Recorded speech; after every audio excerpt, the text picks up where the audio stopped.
Get Gutsy, episode number 190 with Kendrick Shope, Authentic Selling. Welcome to Get Gutsy. I'm your host, Jenny Fennig, and I am so excited to be on this journey with you. A cutting-edge show blending business and spirituality, Get Gutsy serves up a potent blend of stories, lessons, and tips to help you make a massive impact in the world through your soul's work and your inspired life. No more going it alone, no more excuses. The world needs more brave women saying yes to leadership. Are you with me? Good. Let's get gutsy now.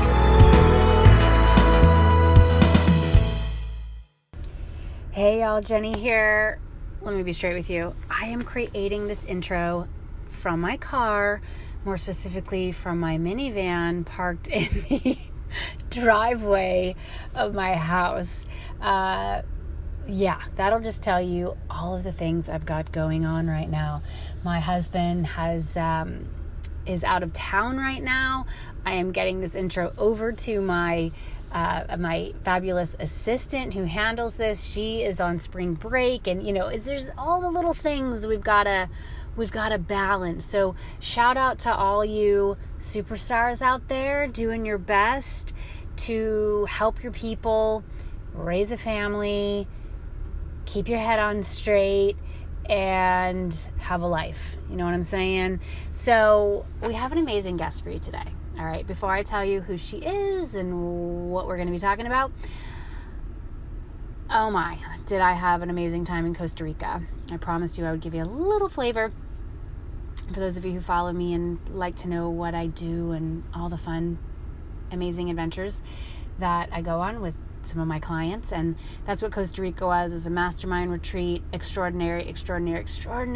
Oh my goodness. Costa Rica is a gem of a place, and we went deeper than deep and yet higher than high. The theme of that retreat was go high. High vibe, high touch, high end. It was just so special. So for all my mastermind clients, I love you all. Thank you for joining me on this wild adventure. And all you listeners who have not been in a mastermind with me or gone on retreat with me, just know that I would love to have you check that out.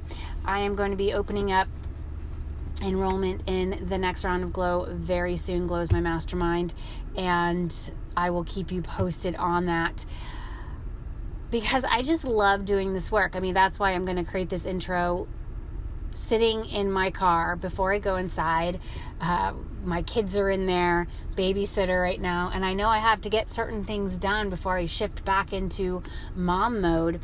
And that's when I know I'm, doing the work that I'm here to do. Is I'll find those slivers of time wherever I need to get things handled. And so how are you doing with that?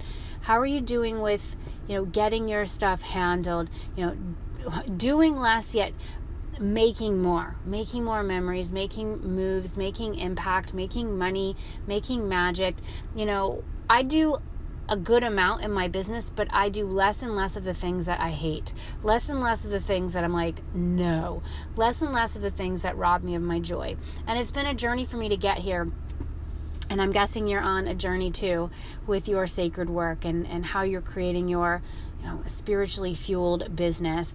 And I want to let you know that I am hosting a free online workshop later this month. Okay, we're going to do 2 time slots. So I'm going to send you the page where you can find out more information. It's jennyfennig.com/workshop. That's jennyfennig.com/workshop. Get your free spot. It's been a while since I've done like a free online workshop. It's been at least like a quarter since I've done that. And it's time to bring together the tribe in this way. I have some really, powerful ideas that I want to share, some of which came through when I was in blissed out state in Costa Rica, and also working. I'm working while I'm leading these retreats, yet it's extraordinary work. And I want you to be able to do your extraordinary work and, go to some amazing place with clients that you adore to do work that you we're put on this planet to do. And I want to help you get there, especially if you feel like there's just not enough hours in the day to get it all done, to have the impact that you want to have. You're not willing to sacrifice time with your family. You're not willing to sacrifice your sanity to, grow this business. And I'm with you. I just, I have very limited amount of time to work every single day. I homeschool my sons. My daughter's home several days a week as well. She goes to preschool a few days as well. And so how have I figured this out? How can you figure this out in a way that feels delicious and sustainable? That's what we're going to be talking about on my new workshop. So save your spot, jennyfenig.com/workshop. Okay? That's what I got for you. I also want to say that April is full on. I have 3 kids and 2 of them have birthdays in April, 5 days apart. So send me love because it's just a full month. You have certain months that are fuller than others. That's what April is for me. And yet it feels really good. My son Luke is turning 7. He turns 7 on April 11th. And my daughter Kate turns 4 on April 16th. So lots of fullness there. My sister Julie, who passed away many, many, many moons ago, her birthday is April 20th. My maternal grandmother has a birthday in April, as does the brother that I didn't know that I had until I was in my 20s. His birthday is also in April. So April's big. How about you? How's April? How's April for you? Plug in, tune in. It is a new season. We are in spring. We are feeling this rebirth, this renewal. And here's what I know that you got to know. You got to be making some sales in your business, okay? You do. And this is a lot of what I talk about with my own clients. A lot of them have backgrounds in, corporate, maybe a different type of business that they're building now. And yet, once we step into this business that might be more of a personality-driven business, our coach business, I have a lot of coaches in my world because I also have a coaching school that we have for you to check out. Okay, and I'll tell you more about that. But when we have our own businesses, it can get a little bit tricky when we feel like, oh my gosh, someone is like buying me. They're buying me. They're buying Jenny. They're buying you. And they're not. They're not buying you. They're not investing in you. They're investing in themselves through what you have created, through your offer, through your package, through your program, through your retreat, through your mastermind, whatever it is that you've got. And it's easy to get tripped up there, but you don't need to. And I have the most amazing woman on our show today. Her name is Kendrick Shope. She is a fellow Southern girl like me. It was fun to talk to Kendrick. My accent started coming out again. But that's just what happens. But now I'm in New England and I've lost the accent. But anyway, she's so smart, she's so generous, she's funny, and she is a sales expert. And we talked today about authentic selling. And when you tune in to Get Gutsy, you're going to hear how to embrace your femininity regarding sales. Kendrick shares so many gems. She tells you straight up at the beginning of her entrepreneurial career, she was a hot mess, which as I see her online, I'm like, really? You were ever a hot mess? But yes, she was. How she said yes to her calling, and why sales is the core of every business. And you've got to learn how to apply sales to multiple aspects of your business. All right. She talks about how to leverage social media forums to get clients, and a very unique and clever strategy she used when starting her business. So you're going to get a tremendous amount of value from our conversation. I know you're going to love it. And I am excited for you to tune in and really tap into your authentic selling. So again, thank you for being here. Enjoy this conversation and stay with me because we have so many more amazing conversations coming at you here on Get Gutsy. For today, enjoy this one with Kendrick Shope on authentic selling. Kendrick Shope, welcome to Get Gutsy. Thanks so much for being here. Thank you so much for having me. It is my complete honor and pleasure. And as we were talking about in our little pre-show banter, I said, I know we're going to have fun because you are a fellow Southern girl like me, although you still have that accent that I lost. So tell me, where were you raised? Where do you live now? Yeah, I was born and raised in Sweetwater, Tennessee. So we're kind of natural enemies. You're a Gator. I'm a graduate of the University of Tennessee. So my blood runs orange. I live in Bentonville, Arkansas now, which it's actually closer to Oklahoma than it is the South. It's in the northwest corner of the state, but it is the home of Walmart, where Walmart was founded. You did? Most people. Oh, I know that girl. I know. Well, one of my weird, I guess, skills or something, pieces of knowledge is that I know where a lot of companies are headquartered because my last corporate job, I was a conference producer. So I created conferences for business executives. And my job was to conduct research with these executives to ask them about their biggest challenges and then to invite the best of the best to speak at my events. And so we would call, executives from all the top companies. And Walmart was always like the dream company because I worked, which it's funny because personally, no offense to Walmart, but I don't really want to shop at Walmart that much.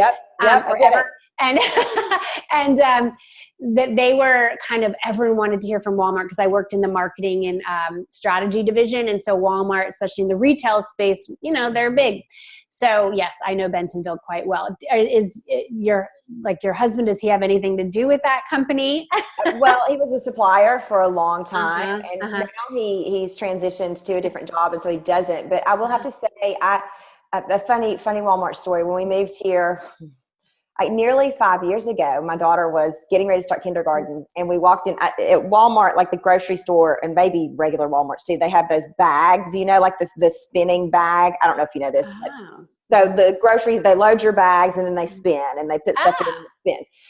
Okay, so you're going to have the same experience. I had never been in a Walmart to see this. I'd been in a Walmart before, but years ago. Right. My kid hadn't either. And so she starts spinning this thing. And I'm like, Halliana, you got to stop. And everybody's looking. And I'm like, I'm sorry, it's our first time in a Walmart. And somebody was like, oh!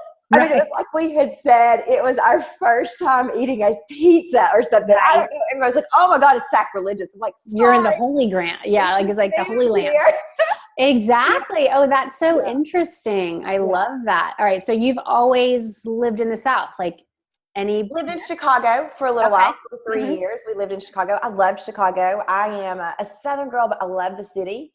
I always say to my friends and family, when I step off a plane in New York City, whether it's LaGuardia, JFK, and it's just the smell of the city. Sometimes it's trash. Sometimes it's smog. Yes. I feel like I am home. I love the city. But I am also very much a Southern woman. So, you know.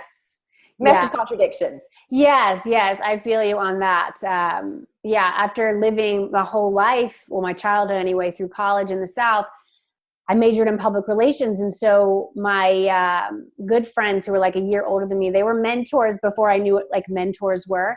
And they had done an internship in New York City. And they're like, Jenny, you have to do it. You have to do it this summer after your junior year. You got to go to New York. I'm like, I had never been there. I never thought about doing that before. Got the internship, same agency, ends up hiring me back after I graduate. And that's just what it was. I remember when I first went there, it was like I was a fish out of water. I had never seen anything like that before. It felt so crazy. I was like, what is this place? I was so used to, life in the South. And then you're right. It's like that energy of the city. There's something about it. Like anything is possible. You can be, do, and have whatever you want, and nobody knows. And nobody really cares. That was the thing when I grew up in the South. Like everybody knew what you were doing. Yes. One day back at school after a weekend, you're like, what did I do? I wasn't even there. I wasn't even at that thing, And so it was just this whole, different experience. And, that's life, being able to take you to, new places, and then you make decisions. So, you living where you live now, how has that been for you, building your business? And I just want to learn more about your business journey, you had said, you know, in the pre-show that you were in pharmaceutical sales, I think. So kind of walk us through your pathway in your career, and then we'll talk about like where you have landed, because you have so much wisdom to share with us on sales, which is, you know, I know a lot of my listeners are like, tell me more, but I want to know how did you get there? Absolutely. You know, I would love to say it was a straight line. I knew the whole time where I was going to end up, right? But it was anything but a straight line. However, my first job out of college was selling. So I worked for 3 Fortune 500 companies as a top producing sales rep. 2 of those were in, I sold drugs, the legal kind, pharmaceutical sales. Yes. And about 7 years ago, I was rocking my daughter to sleep. She was 2 at the time. And every night since she was born, or almost every night, I try to avoid absolutes, I tell her the exact same mantra, if you will. I would not have known that it was a mantra at the time, but I have since learned. You can be anything you want to be in this world. All you have to do is believe. She's 2, so she doesn't understand me. I've said this every night for 2 years, and suddenly we were in Chicago, and it just hit me. One day, this little girl is going to wake up and say, Mommy, I can be anything I want to be in this world. So did you want to sell drugs for a living? Like, was that the legal kind? Was that your dream? Like, what happened to your dream? And I put her in the crib, and I burst into our bedroom doors, and I said to my husband, I am living a lie. This girl, here's her mama say every day, you can follow your dream. And while I was good at my job, like so many of your listeners, I'm sure, and so many of us in this industry, good at my job, no, it wasn't my passion. No, it wasn't what I wanted to do my whole life. And so from that point forward, I went on a mission to figure out what it was for me at this point in my life, because it had certainly changed from when I was, 6 and wanted to be Madonna. So I like it. For those of you seeing the video, she's got these really awesome headphones. I'm like, you are like a rock star right now. Yes. Okay. Yeah. So because that's where a lot of our listeners are. Yeah. Finding out what it is. Like what it is, because especially for those of us women, we're smart, we're ambitious. You give us a project, we'll figure it out, because we are diligent and we want to be good. And for a lot of us, we want that approval. We want that approval. We want the rewards too. All right. So we can kind of be put into many different scenarios and like figure it out and be freaking good at it. But for those of us who have the courage to say, you know what, this isn't it. I know some things by now, and this ain't it. My life would be easier if it was it, because I wouldn't have to make those changes. Exactly right. Same thing. It was terrifying. It's exciting and terrifying all at the same time. So what did you do to find it? So I think, at least thus far, that was the most painful part of this journey. It was the hardest part. There is so much information out there about finding your thing that it's overwhelming. I read every book known to man. I am one of my top 5 strengths is learner. I love to read, read everything. I got certified as I hired an executive coach at that point. So she wasn't a life coach. She was an executive career coach.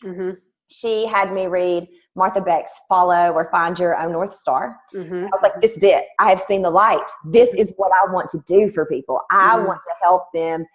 I wanted to be a life coach. So I got trained as a life coach. Okay. The problem is I'm a terrible life coach. Why? I want to tell you what to do. I don't want you to figure it out. Yeah. No, I don't want to lead you to it. I'm just like, look, I can see, I think I know better than you about your life, which is ridiculous. Hence, I'm a terrible life coach. And I had been out of sales for a year or so, and I realized that I needed, for my brain, an end. Quota exceed quota. Quota exceed quota. I needed the carrot. I probably said I've been trained that way, but I needed to know, yes, we have been successful. We have done what we set out to do, or what we promised to do with life coaching. As you know, life changes every day. Yes. It's evolving. And while you may work through this, something else can just around. Yes. That did not work for you. That was not for your constitution. Oh, I am on when I am on, and I am off when I am off. Right. Well, you tried though. It was like a stepping stone for you. And so where did that then lead you? So I ended up totally by accident at RHH Live, Rich Happy Hot Live, an event that Marie Forleo back in the day. And I didn't know who Marie Forleo was, but I know who Danielle Laporte was. Got it. And I went to hear Danielle speak, and I had what I call a spiritual experience there. I knew that whatever was going on in this event, these were my people. I wanted to be able to do this. And so I signed up to work, did not know Marie, did not know her work. I signed up to work with her for a year. Do her mastermind. She never should have accepted me. But I joke with her about, like, she never should have accepted me because I didn't even have a business. I just had this, I'm going to change the world. I am person, hear me roar. Yes. But I walked up to her at the event, and I at this point, there were 300 people there, and I touched her. I said, I've got a quick question. And she said, I don't really have time. It's really busy. I said, that's okay. You remember my name because I am meant to work with you. Wow. And then she was off being pulled away. And so it really was a spiritual experience. I mean, I am confident, but I knew in every fiber of my body I was supposed to do this. Totally. So I was in her mastermind in 2011, 2012, and 2012. And I was a hot mess. So you weren't employed at this time? Like you had stepped away? I quit right after a Happy Hot Life. You were like, I'm out. Okay, so you left the selling of the drugs, the legal drugs. Yep. And you're like, I'm going to be in this mastermind. I'm changing the world, and I'm going to go on this path. So you have all this space, right, on your calendar because you don't have quotas and stuff. Okay, yeah. So you're a mess because it's new. Yeah. Well, it's new, and it just, and I told, it's funny, I told Marie this year, I said, you would never admit to this, but if you all had been sitting around voting on the person least likely to succeed in business, I would have won unanimously. And I would have. I mean, I was all over the place. I was still trying to kind of figure out, am I a life coach? Actually, I was. Am I a life coach? Am I a live your dreams coach? I mean, I didn't even know what I was yet. I was in this mastermind to grow a business, and I didn't know what it was. And it was expensive. Right. I know. And I never will forget, she said to me, and I didn't want to hear it at the time, but she said to me, you are a natural born saleswoman. And I literally wanted to like throw my hands up in the air and scream, no, that's what I'm leaving. And then about 6 months later, Jenny, she was in that mastermind as well. And she posted in our group, hey, Jenny, who's been a guest on this show. Yeah, I got some sales questions. Anybody here know a good sales book? And I had lots of open space and open time. I said, look, I'm happy to hop on the phone with you. We've been in this mastermind together for 6, 7 months, maybe 8. I sold for over a decade. I may be able to help you, I may not, but it'll save you some time reading the book. And I never will forget, at the end of that 90 minutes, Jenny said, Kendrick, you're in the wrong business. This is what you are meant to do. And I cried and said, I don't know what I did. It was so natural to me at this point that I didn't know what I had done. Like, I could not believe she felt this helped or, and so she said, I'll help you pull it out. And so I wouldn't be here today without Marie and without Jenny. Marie led me to Jenny, and I would not be here without Jenny because she sat down with me and helped me pull out the pieces so I could see it. Wow. I love that. So that was like, when you look at the connection, that's why I love having this show and just having these conversations, because I like to see those dots, the thread. Like, you were led to RHH Live, not because of Marie Forleo, who was the host of that event, but because of Danielle Laporte. You respected her work. And then you hear the opportunity for this mastermind. You're like, I got to do it. Like, I don't even really know Marie that well. Other than these are my people. I feel something in my body. Yes, it's a lot of money. I'm freaking doing it. And during that time, you said it was like messy and you were, I don't know if I'm over here. And then you saw this opportunity to serve with Jenny asking that question about sales books. And you're like, yeah, I just know that. It's like inside of me. And then boom, she saw it. Like, that's why we have to follow those nudges. I want everyone listening to take that in. And when you mentioned your story, I was like, holy crap, like that happened for me a few years prior, not with Marie Forleo's event, but with Allie Brown's event. Like, I don't know. She was my Marie Forleo. She had an event called Shine. I don't know if you'd heard of those events, but I went to that event in November of 2009. Like, same deal. Didn't really know her that well. Was on a preview call when those used to happen. And my only child at that point, now I have 3, he was still a baby. I was still nursing.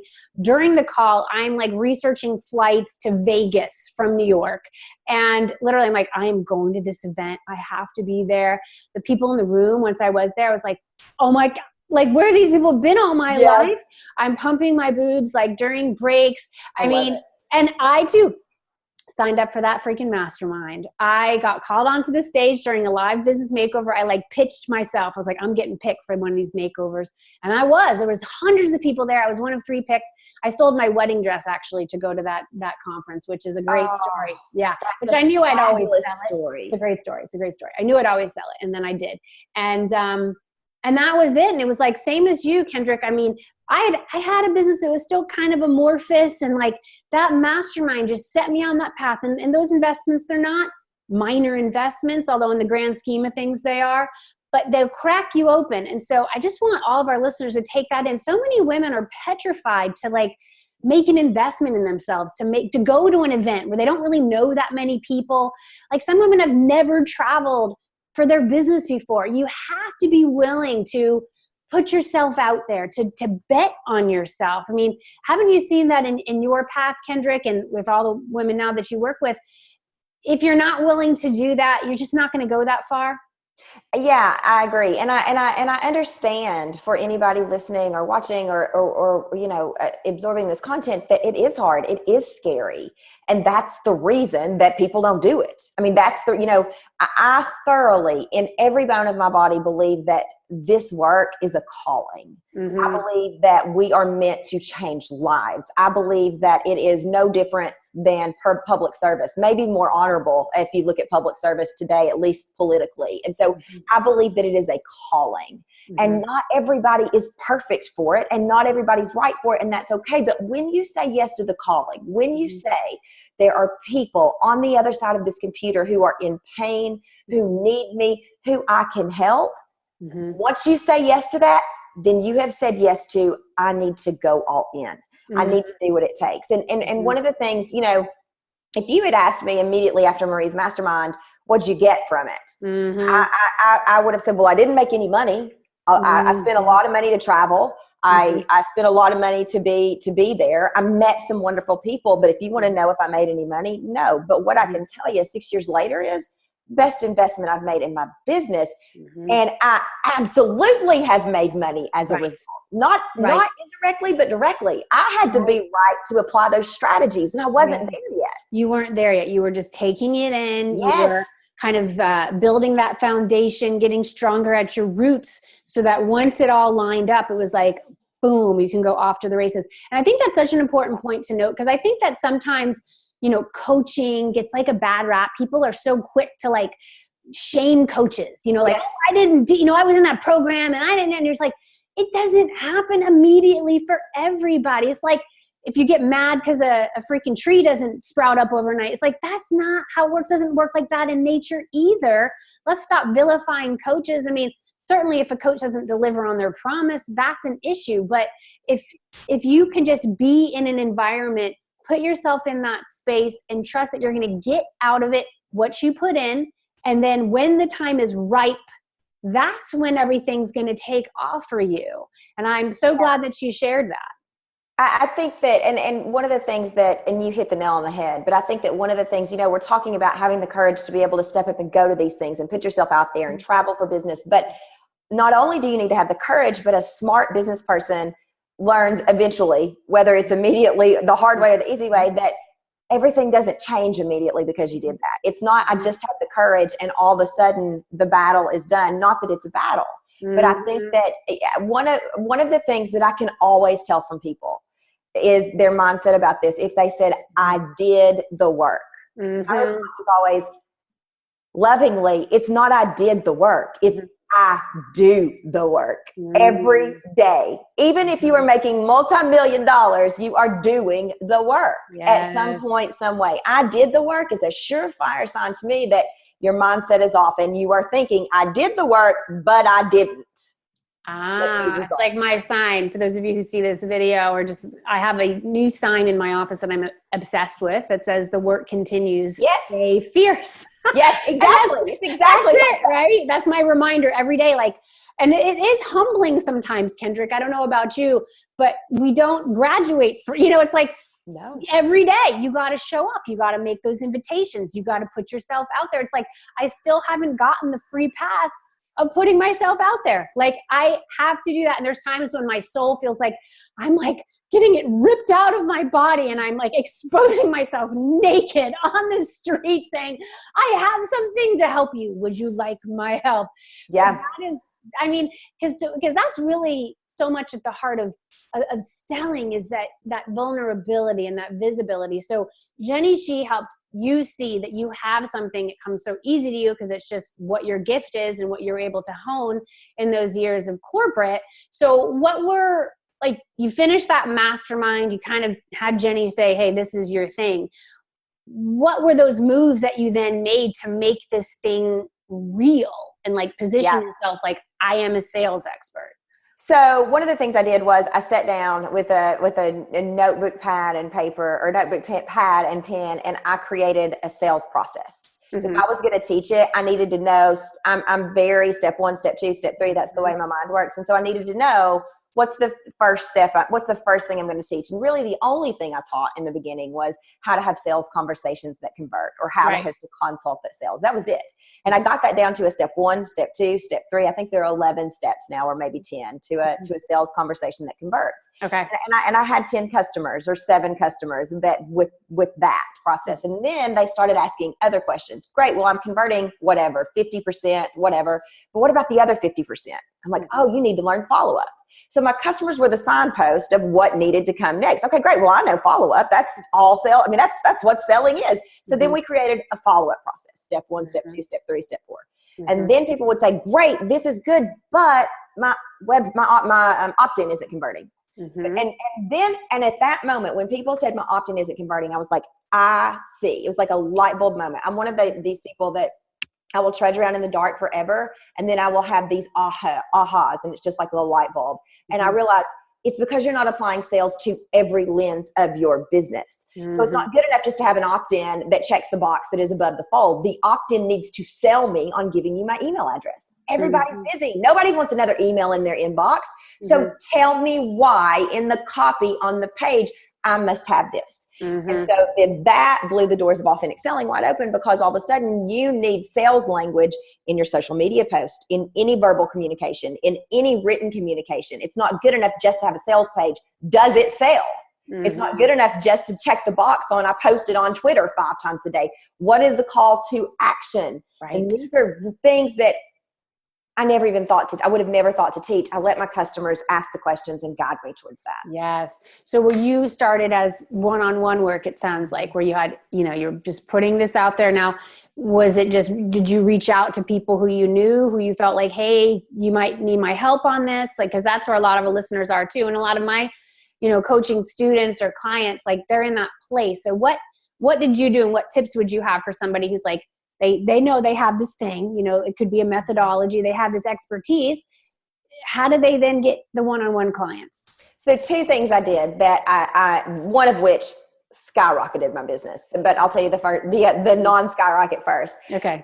That saying yes to Jenny She, that when she said I need help, she then told other people.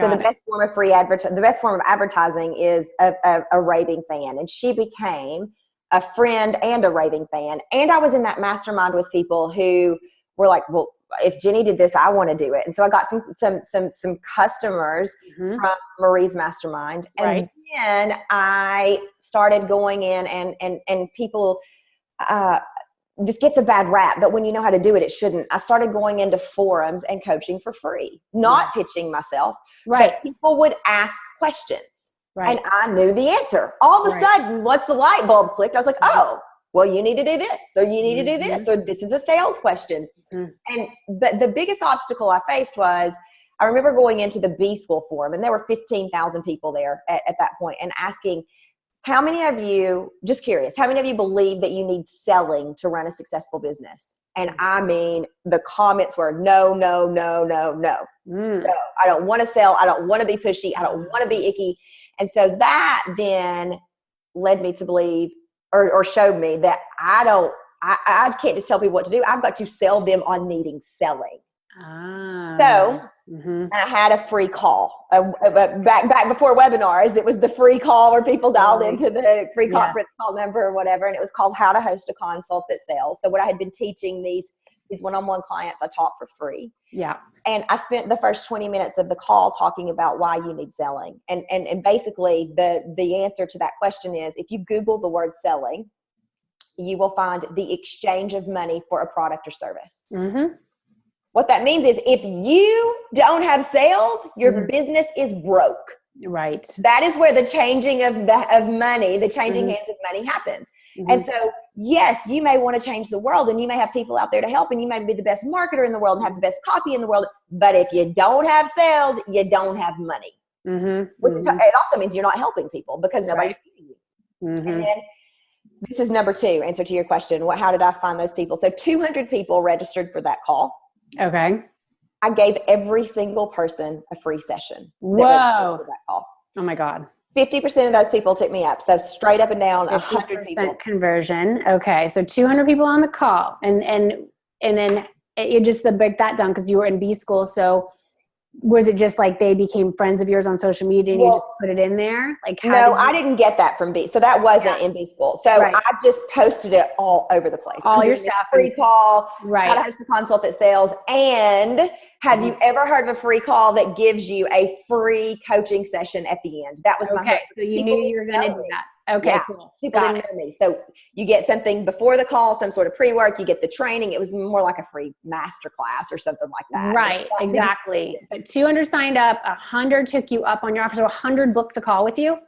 100 people booked the free call. And how long did you do? Do you remember? Like how long? That was March, April, May. That was, I did it in 3 months. So I didn't have anything. I didn't have clients. Right. So, this was great, but this is a great strategy. And how long was the duration of each of those calls? Like 30 minutes? They were supposed to be 15 minutes. They ended up being 30. Okay. All right. That's good though. This is cool. This is the stuff I really like to break down, because I really want our guests to, our listeners to do something, go and freaking do something. If you're like, I don't have a client, just freaking do something. Go put yourself out there, make it crazy, make something that's really bold. Like what you did was bold, to say, I'm going to do this free call. And if you want to get me one-on-one, you can. Half your people took you up on that. Okay. So you did these 100 calls. Then what happened? So here was the promise of the free call. The promise was, bring me one area of your business, one sales problem of your business, and we'll troubleshoot it. And 100 people took me up on the free call. So we did those free calls March, April, May. By May of that year, I also had enough clients to have my first $10,000 month.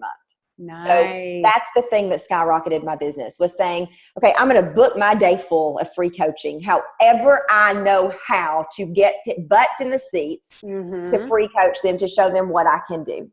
And from that, there are people who are still going to need help. And I'm going to then do what I know to do. Follow up, because 50% of all sales are closed in follow up.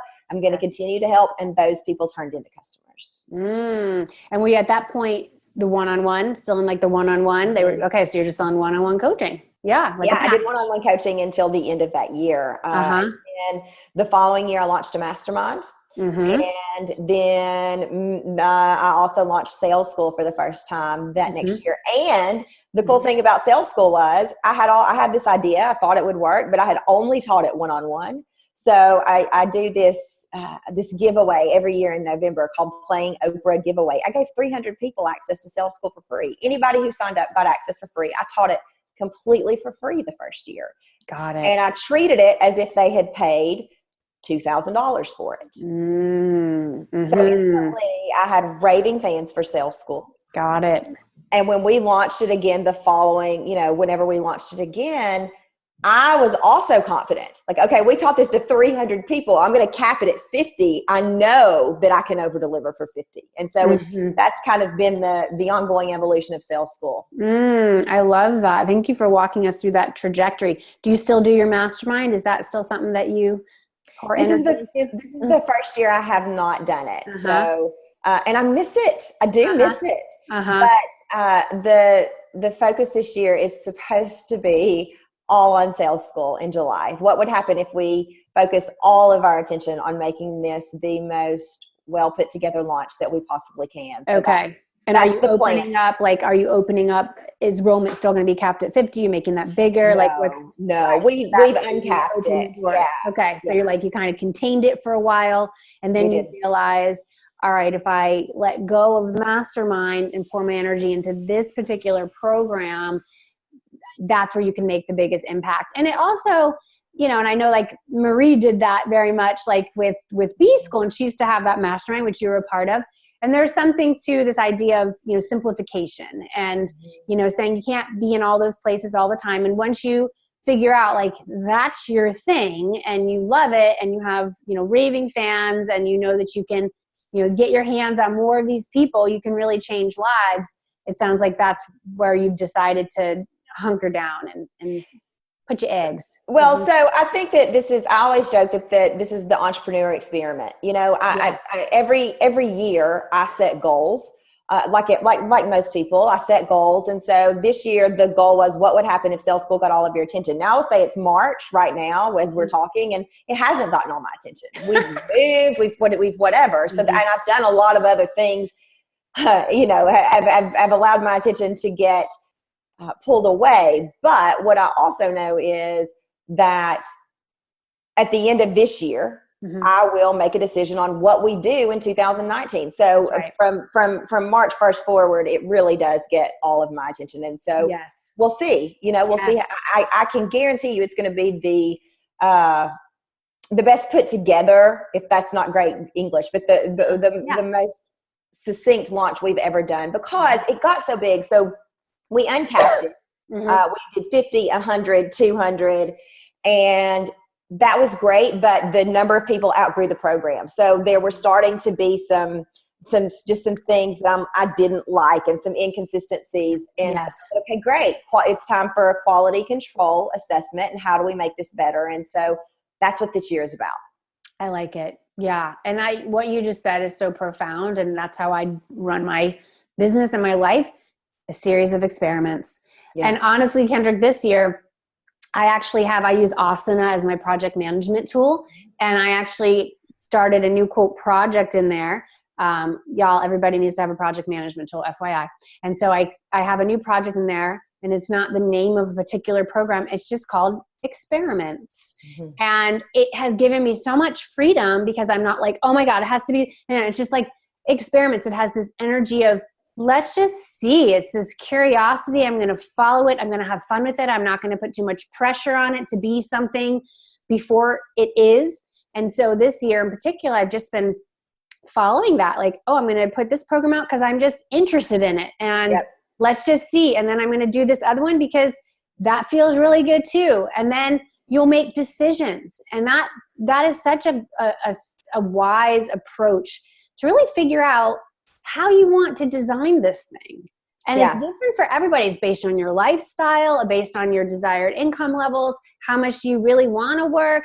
Do you like having, you know, lots of people in a program, or do you want to have that more contained? Do you want to have more one-on-one? So do you still do one-on-one work as well? Or is it really just, you know, Sales School primarily? It's mainly Sales School. I do have some one-on-one clients, people who have worked with me in the past who have emailed and said, you know, can I need some help? I've got this project. I'm happy to do that. The other thing I do periodically is we have a Sales School alumni lounge of all the graduates of Sales School. And so just recently I went in and said, hey, I don't have one-on-one clients, so everybody here gets a free session just for being an alum, you know, a Sales School graduate.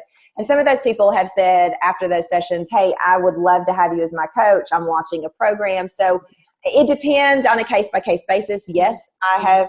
Last year, I worked a lot of launches. So it was the year of launching for other people, it seemed like. And I worked a lot of high-profile launches behind the scenes. So I'm not doing that this year. I'm saying no to a lot of that stuff. But yeah, if there's a need and I can help and it sounds fun, sure, I'll explore that. I've got room in my calendar for that. I will say, Jenny, one of the things that I did wrong in these last 6 years was, although I am a quota, exceed quota, exceed quota, I got too attached to the quota. And in the last year and a half, it was not all about, but I was really too attached to a revenue number. Are we going to hit or exceed what we did the previous year? And I woke up and I thought, this is not fun anymore. Yeah. I am turning down dates with my girlfriends. I am dropping balls left and right. I'm not proud of it, but it's true. It's part of my entrepreneur experiment. This is not who I am at my core. Right. This is supposed to feel expansive and as if I am helping and make me happy. And I literally would walk in here and think, I don't want to turn my computer on. Right. And so that is part of what led to this in 2018, saying, no, we're going to stop dividing your attention. You need some quality control in this business. You need to be happy when you turn the computer on, because what a gift this is. Yes. This job is, this opportunity is. And so it's been a great year as far as a mindset shift for me. Yes. I thank you so much for saying that. I've gotten into those places too. And I feel like that's really the work, and I remember in my last corporate job, like that's so much of what it was like, cause I received percentage of profits based on the number, how well our conferences did, how many people signed up, how much sponsorship dollars we had attached to it. And then, just what the profit was at the end of the day. And it hit me that I just can't live like that. I can't live in a way where my day is good if when you look at your numbers, they're going up. And then if, somebody canceled their registration or the sponsorship didn't come, then you feel crappy. It's like your happiness is rooted in other people's decisions. And that can't be it. That is just never going to work out for you. And I got into yoga and I was like, I'm out. Like that's just, there's more to life than that. But then there's a book called by John Kabat-Zinn, Wherever You Go, There You Are. That shit will follow you. If you haven't really dealt with it and cleaned it out and gotten to the root of where that came from, what's that about, it's just going to follow you into your next venture. And so that has followed me into entrepreneurship. And as you have too, I've gotten into those places where I'm like, why am I doing this? Like nobody has given me this quota. I've set it for myself, and it's fun to have a goal and a target, but you can't base your value and self-worth on whether or not you hit it. And, it's just, you have to run that experiment. So thank you so much for sharing that. I know our listeners are going to, take that in. So if you could just kind of sum up, what is authentic selling to you? Like, what is it? If you had to just describe it, what is that? Yeah. So we've established that you must have sales in order to make money. But what you do not have to have is any action that makes you feel icky, sleazy, slimy, gross, pushy, or like a bully. So if the reason that people, when I took that poll all those years ago, said they didn't want to have to sell or didn't think they needed to sell is because they didn't want to, because they had a preconceived notion or had been sold to in a way that did not make them feel good.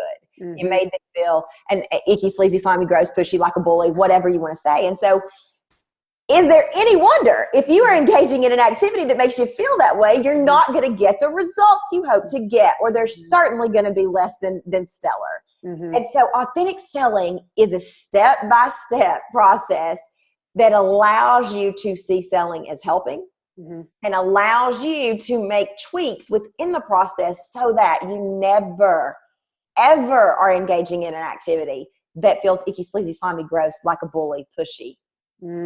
I love that. I love that. That's critical. Where can people find you, Kendrick?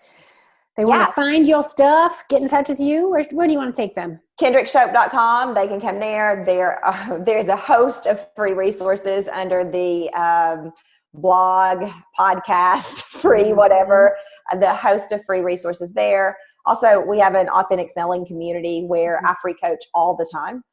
We try to do a one business truth every morning to get people fired up to go out and take on this world of entrepreneurship. And so, I'm easy to find. You can Google Kendrick Shope and connect with me any way you want to. Awesome. And you have a podcast?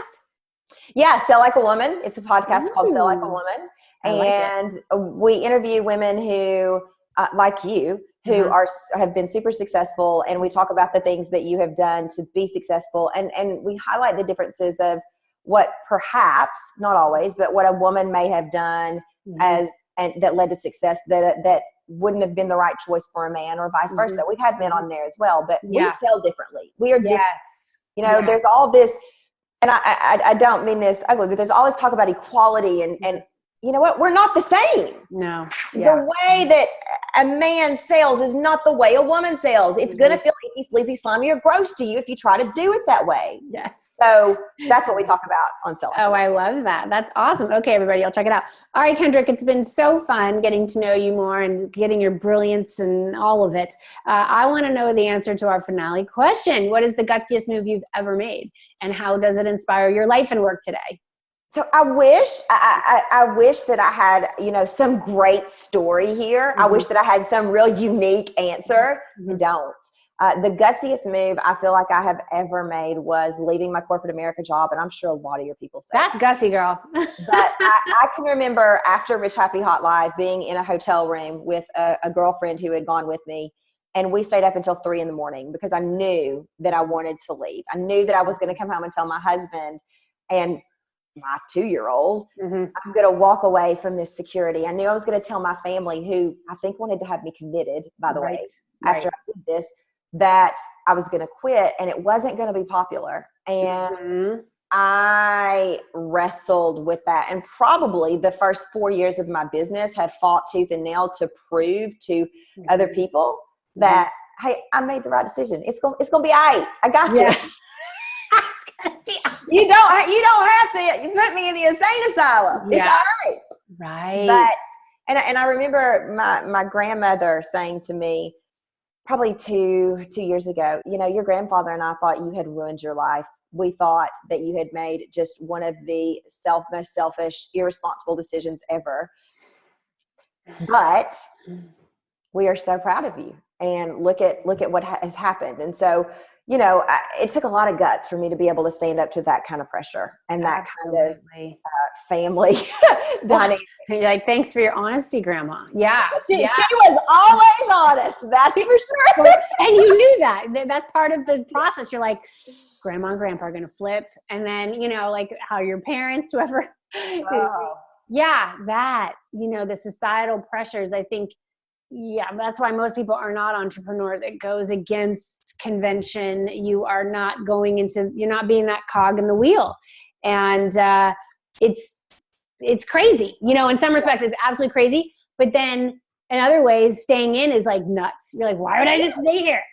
Well, so I joke, and I probably shouldn't joke about this, but I joke that had I not left, I would be on probably 4 antidepressants. You'd be taking the drugs you were selling. Yeah. Which there's nothing wrong with that. Except I didn't need them. Exactly. Like I would be shopping at Target every day, dropping money. And I just would have been so unhappy. And so as hard as it was, and as gutsy as I can now see and own and accept that it was worth it, because on the other side of this, I get to help people live their dream. It sounds cheesy, but every single day.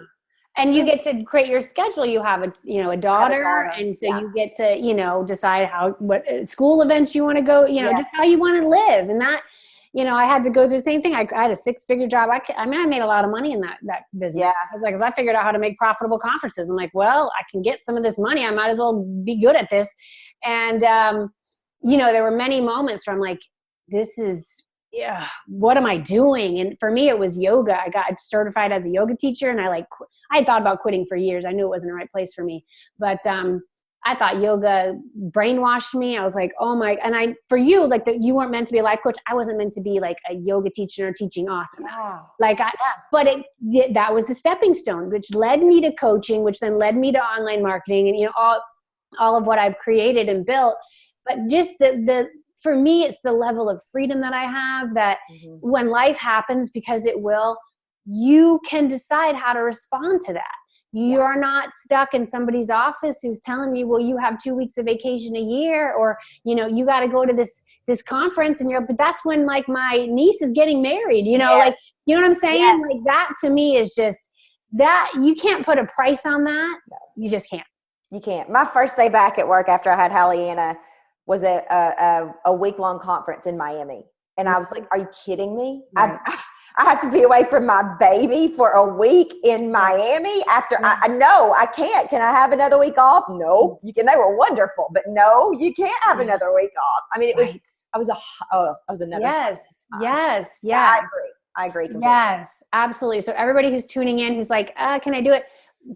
Kendrick has done it. I have done it. Yes, there are sacrifices. There are prices to pay. You don't become that success like the next day you decide to do it, unless you're a very rare exception. But just stay on that path. Kendrick, thank you so much for being here. Thank you for sharing your wisdom and your expertise. Everybody, kendrickshope.com. This is Jenny Fennick. Thanks for being here. I'm sending you so much love, light, and faith as you get gutsy. I will see you next time. Hey, this is John Lee Dumas of EO Fire, and you're listening to Get Gutsy with Jenny Fennig. Gutsy leaders unite and ignite. I hope you enjoyed this episode of Get Gutsy as much as I enjoyed creating it for you. Are you responsible for leading and growing your spiritual business? If so, I have a free tool for you that will help you spread your message like wildfire. It's called the Sacred Marketing Puzzle, and it's a one-page PDF guide that simplifies the often mysterious and confusing world of marketing. When you use sacred marketing tools to amplify your message, you'll provide huge value to your tribe and grow your business. What are you waiting for? Go to jennyfennig.com/puzzle to get yours instantly. That's jennyfennig.com/puzzle. Gutsy leaders, unite.